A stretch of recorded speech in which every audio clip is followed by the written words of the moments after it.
right, ladies and gentlemen, I think we are live. Let me double check. Yes, we are. This is MMFM Digital. My name is JL Martinez. I am the host and creative director of the Miami Media and Film Market. This is our digital platform, and today we have a very exciting guest, a good friend of our conference, writer, producer, showrunner, Ethan Banville. He's based in LA. He's done some great work with Nickelodeon, iCarly, a bunch of other platforms. We're excited to talk to him, see how Corona is treating the West Coast. We know on the East Coast things are crazy right now, but that is life. And we are dealing with it on the daily. So however it is that you're coping, there was a recent article that basically said 60% of Americans now experience some kind of anxiety or depression on a daily basis. And the big question is, what's wrong with the other 40%? The answer is they're probably drunk, ladies and gentlemen. So that's pretty much what's going on. Everybody is feeling the effects, but we're so excited that we can still at least talk about the industry. We can still talk about the creative process through the magic of the internet and these great digital platforms. So I am super excited without further ado, to bring in our guest for the day, the one, the only, Ethan Banville. And here we are. Hey, Ethan. Hello. All right. We can hear you and see you through the interwebs. Yes, the interwebs work, and I think the term producer is actually an accurate moniker for a lot of the producers in Hollywood who can be a bit douchey at times. Well, we will categorize you as the other kind of producer. How's that? Okay. Appreciate that. I appreciate that.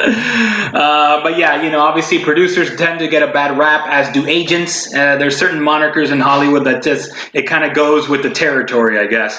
But let's talk about you a little bit. So you are obviously not originally from Los Angeles. You are Canadian, right? Well, yes and no. So I am Canadian, Canadian by marriage. So I was born and raised in Massachusetts. I moved to Los Angeles to, chase the dream. And then while I was in Los Angeles, I somehow got matched up with a woman from Vancouver, British Columbia, who I ended up marrying. And so I've spent a lot of time working, writing and producing in the United States and Canada. Two very similar systems, but yet very different systems that operate on different kind of financial backings and incentives and things like that. Right. Yeah. So yeah, that's a big deal. Obviously now, production is in a very interesting place, but traditionally those incentives and those backings is what allows physical production to happen, at least from a Hollywood standpoint. So it's kind of good that you kind of were able to dip your feet into both worlds, via love and marriage. So here we are. When did you move to LA? Oh gosh, I'm going to tell you how old I am. 1995. All right. I moved out to do my last semester at Emerson College for the Los Angeles program. Yeah. I was going to say maybe you were in elementary school, but we'll go with Emerson. Yeah. Great. So then obviously you stuck it out there. So how, and obviously there's a lot of questions that a lot of our listeners usually have, whether it's at the conference or in other formats. How did you kind of break into the industry? I got lucky, which is a way that most people break into this industry. One of my classmates' sisters was the assistant to a guy named David Giannalori, who at the time was the senior vice president of comedy development at Warner Brothers Television. That was an age of Warner Brothers Television where they were the leader of television production on the planet. They were producing first season of Friends, first season of ER. Drew Carey was about to launch. I mean, they had like everything, West Wing, they had everything going on there. So I got to get an internship and be there with David Giannalori and Maria Crenna, who were running the department for Les Moonves, who was then transitioning to CBS. And then Melinda Hagee, who ended up basically being one of the top dogs in drama at Warner Brothers before she retired. She was an assistant back then when I was an intern. So it was really interesting to work with a lot of great people and kind of see how they would get bombarded with hundreds, if not thousands of scripts every year. And they would kind of pick the ones that they wanted to shepherd and push forward into development department. And then from there, I guess I did a good job and was a competent intern. And I said, hey, can you guys help me get a job on the lot? And they found me a night script PA job on the Drew Carey Show, which basically meant I would go in around 4 p.m., get the writer's dinner, and then sit there until about 4:30 a.m.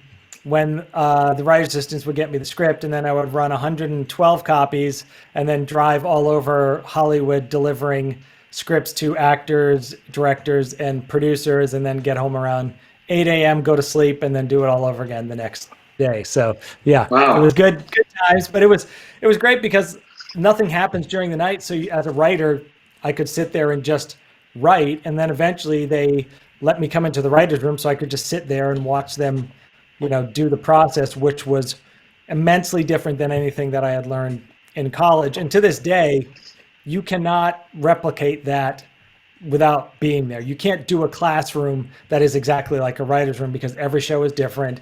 Every show's needs are different. Every show's budget is different. So it really was a great further education in my writing. And from there, it was just, trying to move up the ladder from PA to writer's assistant. And then, eventually got lucky. And one of the guys I'd worked for as a writer's assistant gave me a writing job. Oh, wow. And so yeah, I mean, it seems like good training, at least if eventually you can go into Amazon Prime delivering all those scripts super quickly at all hours of the night. Obviously very, very pertinent today. But so what was that first actual writer's gig like once you did get that big break? The first one was actually in action sports. So I still don't know how I ended up meeting up with this guy. I think I just contacted him because I had seen his kind of really low budget show on Fuel TV. It was like this skateboarding talk show. And I helped him pitch it to Fuel for a second season. It got picked up. And I basically just went in every day and kind of helped them turn what they shot into like episodes.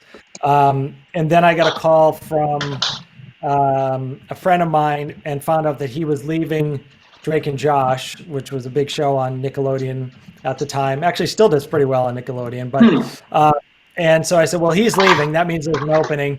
So then I just bugged the creator, showrunner, Dan Schneider, to the point where he was like, okay, enough. I'll read your script. I literally had like every producer I could find that would make a recommendation for me, call him and bug him.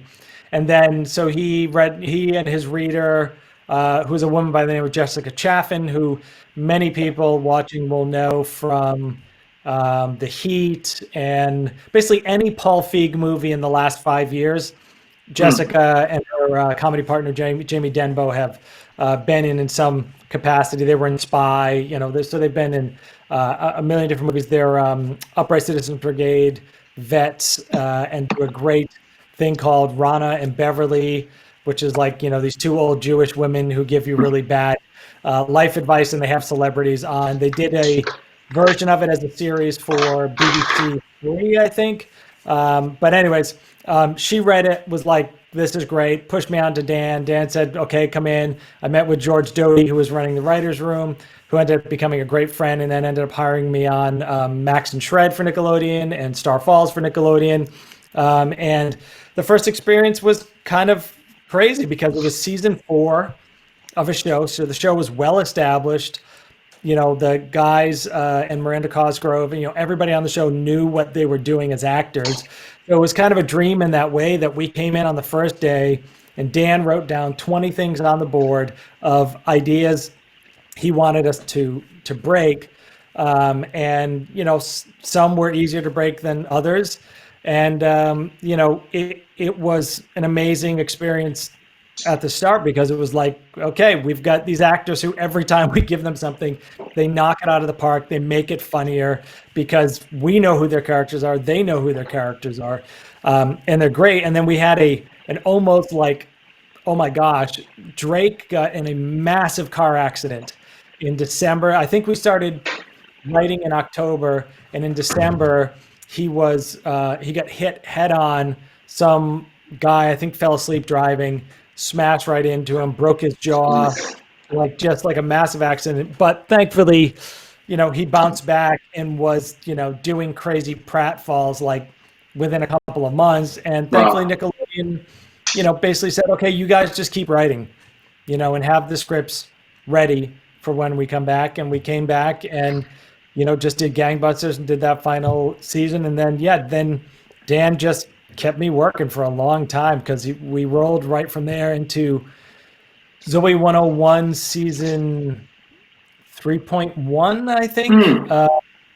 And then after that, Zoe season 3.2. And then after that, I think Zoe season 4, and then iCarly. Yeah, I mean, it's like it ended up being a great entrance into the world of kid and teen TV that lasted me a bunch of years, and obviously allowed me to kind of continue working after that. Just because once you break in, everybody looks at you a bit differently. It doesn't mean you're always going to work. Lord knows, the business is ups and downs, but it definitely gives you a better shot than the person who's never worked before. So it was a really, really great experience. And I still talk to all the people that I worked with on those early shows all the time. And, most of them are continuing to work in kids TV. Some of them ended up going on to work in primetime on Big Bang Theory, because one of the writers from the Amanda Show and all that, and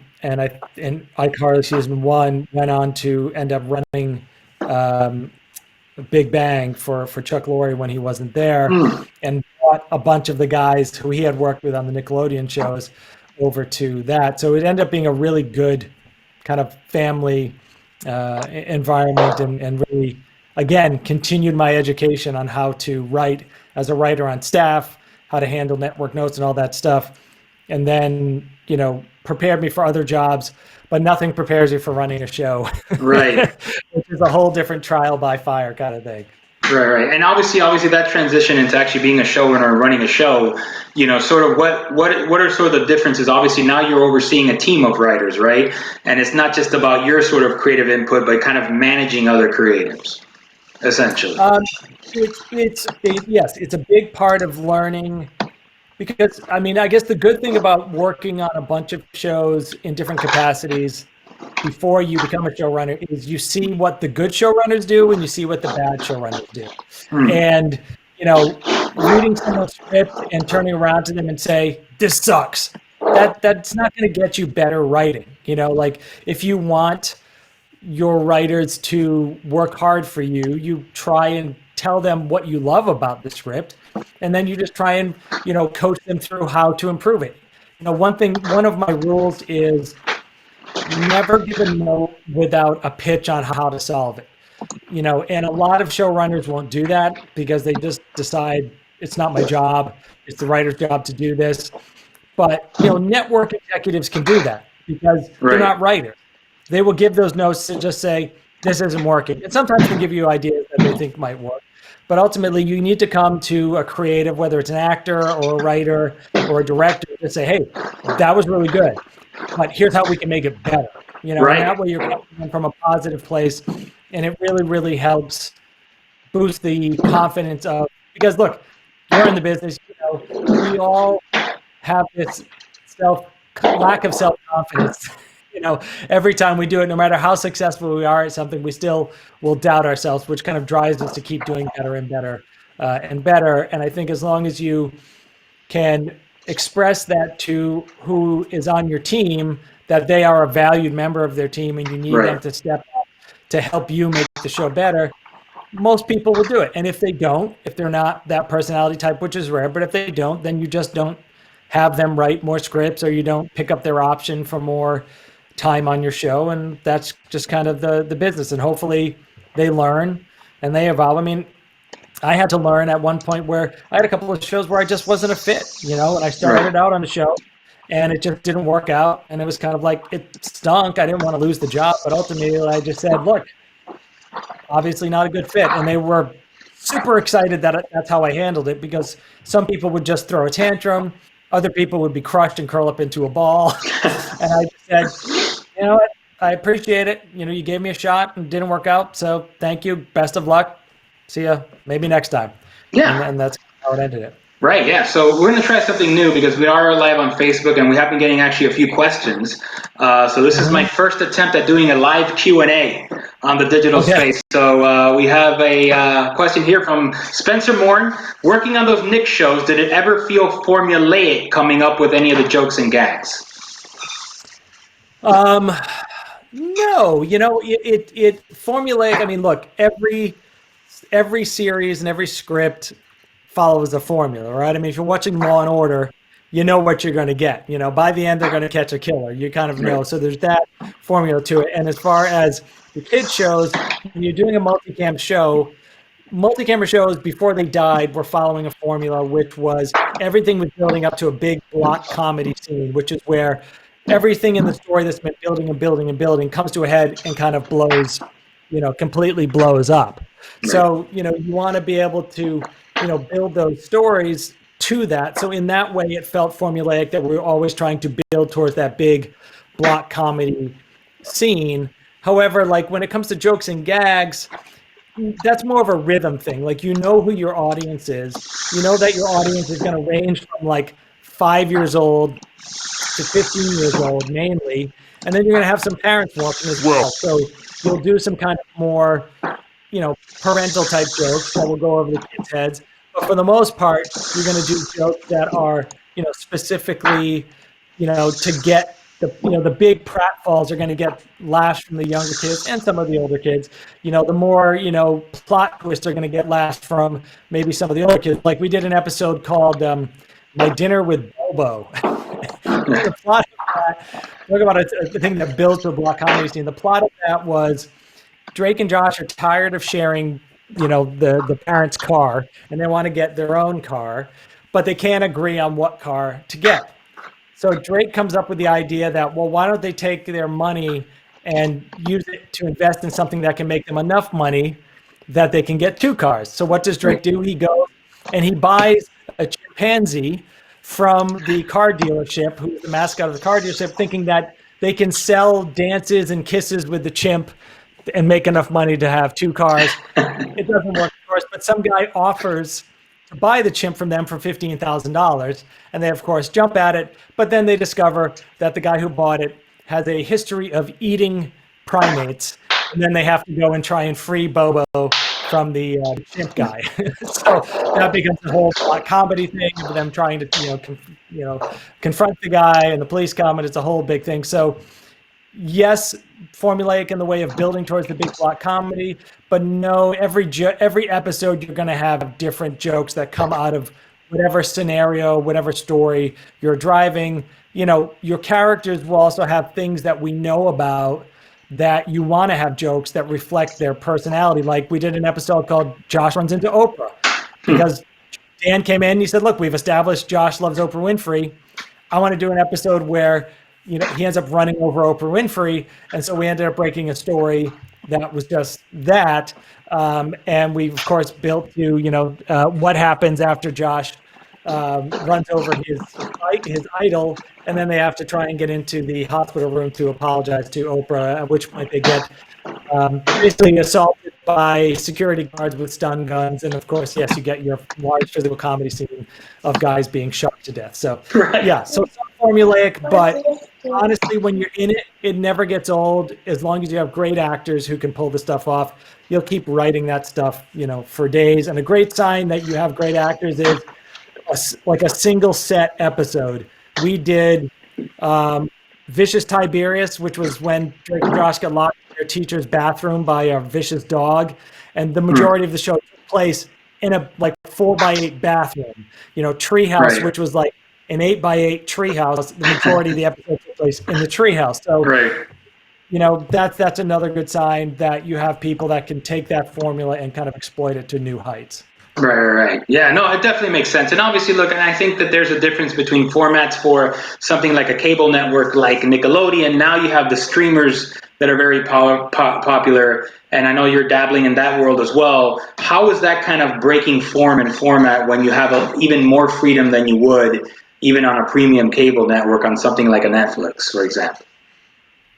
We're finding that it's an interesting adjustment to realize that like you don't just have to write an 11-minute episode or a 22-minute episode. It's kind of like you can be whatever length you want, as Right. long as it comes in on budget, they're fine with it. So it really gives you a freedom to explore, and then you don't have to write to the act break where, on Nickelodeon, Disney, like any of these other channels, you have to have that really strong act break so that they can cut to commercial and know that viewers will come back after the commercial. Whereas the streamer, you just have them the whole time. So Right. structurally, you don't want to have those act breaks because that's the great rhythm of storytelling, something we're all used to, something that has been proven by time works.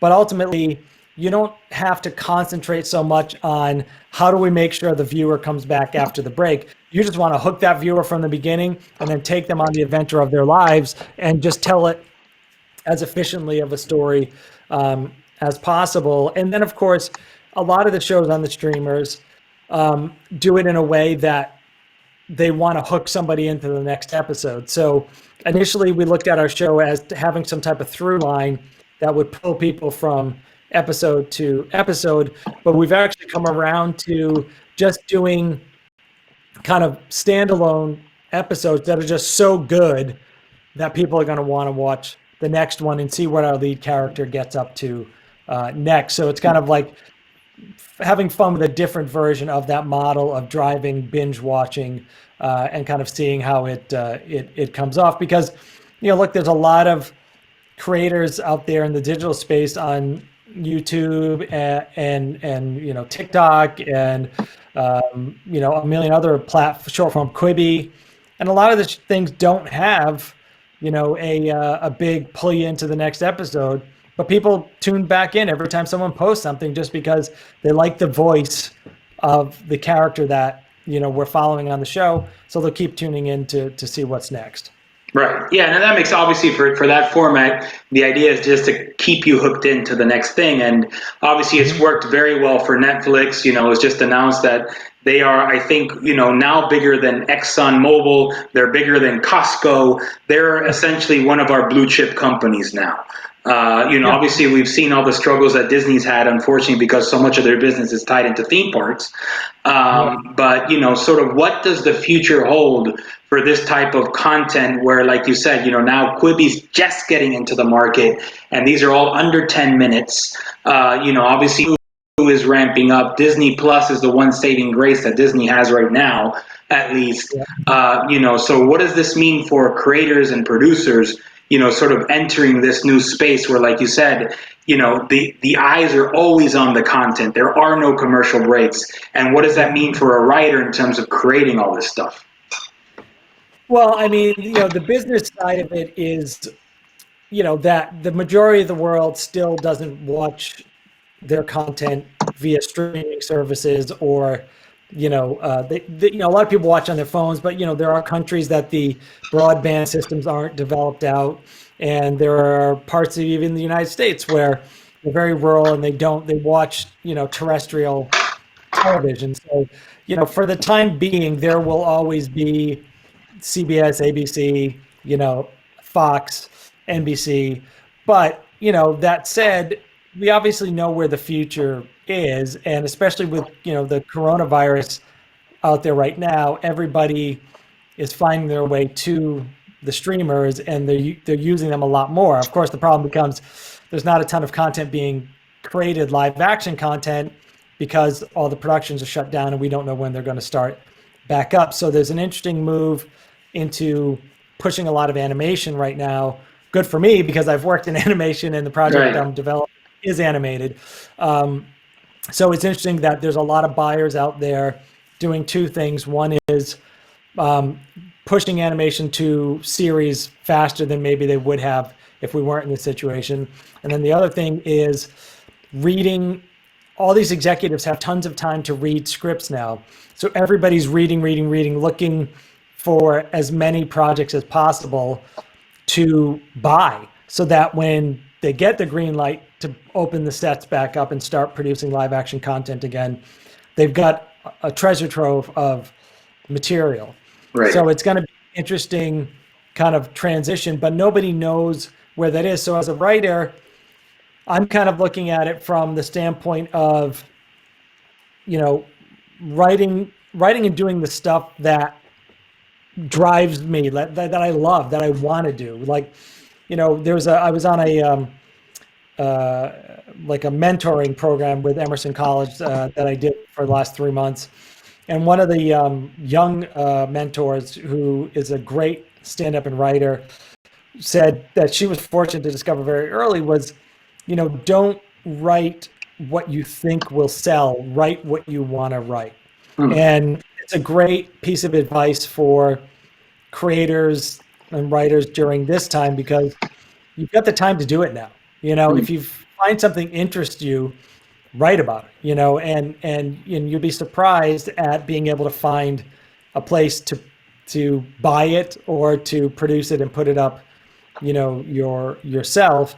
I mean, it's that's the other thing I keep telling writers in this space too is, yeah, find those projects that you're passionate about, the stories that you want to tell. Don't write a superhero movie. Nobody's going to buy it unless it's already a hit comic book. So don't bother with any of that kind of stuff. Don't write Game of Thrones. Everybody's got a million of those. Anything you've seen that's been wildly popular, don't try and write a version of it, because nobody's going to buy it. Nobody cares. Instead, find that story that's extremely personal to you. Love lost, you know, losing a parent, you know, somebody suffering trauma, whatever those things are that you've experienced in your life, and then figure out how to tell that story through an interesting space that we haven't seen that before. Because when you look at the best series out there, the ones that you like the most, they're telling the same kind of stories we've heard a million times over, but they're telling it through a really interesting space. Game of Thrones, which we just mentioned, that was a soap opera about, you know, the Hatfields and the McCoys. Like, I mean, it really was about, you know, families fighting for power, but told in this, you know, fantasy world. You know, Sex Education takes place about this kid who tries to give sex advice because his mom is a sex therapist. But, you know, it's this thing of, you know, it's telling those evergreen stories of what we go through in our teen years through this very kind of adult, you know, lens. So Right. it's finding those ways to tell stories in a way that's different. And, you know, as you know, from producing your own content and then turning it into a feature, like, that's a great calling card. And if you've got a phone, a smartphone, and a computer, you've got no excuse why you aren't in your backyard or in your front yard or in your apartment or house or whatever, just shooting a 2-minute sketch or something like that, and then putting it up on YouTube, seeing if it gets any kind of a following. You know, I mean, it's just do it. You know, just Right. sit down, write it, do it, and see what happens. Well, Lord knows there's going to be a lot of quarantine content coming out very soon. I was following Roger Corman. Apparently, he's doing the first Roger Corman Quarantine Film Festival, where you have to shoot it at home with your family on an iPhone and just tag them on social media. I made one, actually, with my kids, which I'm going to probably be posting soon, called The Water Bottle. Which I wrote and directed, but it's I think I'm gonna put it up tomorrow. But Nice. yeah, those are the kind of things, like I said, they're personal and they're stories that resonate with your life and what goes on in sort of your own universe that I think Yep. usually resonate the most with audiences ultimately, as opposed to, like you said, chasing what you think is popular in the marketplace. So I think that's all really great advice. And the world is becoming, even though we're getting bigger, we're becoming smaller in many senses. And I think that you're totally right on in a lot of the comments you made for all the writers and aspiring writers out there. So, you know, this comes to the end of our session, but, you know, Ethan, obviously you've been amazing. You've been a staple of our MMFMs. We hope to have a live version again soon, Yes. where you'll be back. But in the meantime, thank you so much for sharing your knowledge with our digital audience as well. Cool. Anytime, man. Anytime. Always here for you guys. All right, brother. Really appreciate it. Stay safe out there on the West Coast. And Cool. I'm just going to wrap this up and put you right back on standby. Let me see if this works. And yeah, that was our good friend, Ethan Banville. I want to thank Ethan. I want to thank all of our followers, our listeners, our MMFMers for staying with us during this time. We are going to have many more interviews coming up soon. Until then, I am J.L. Martinez, and this is the one and only MMFM Digital. Until then, happy streaming.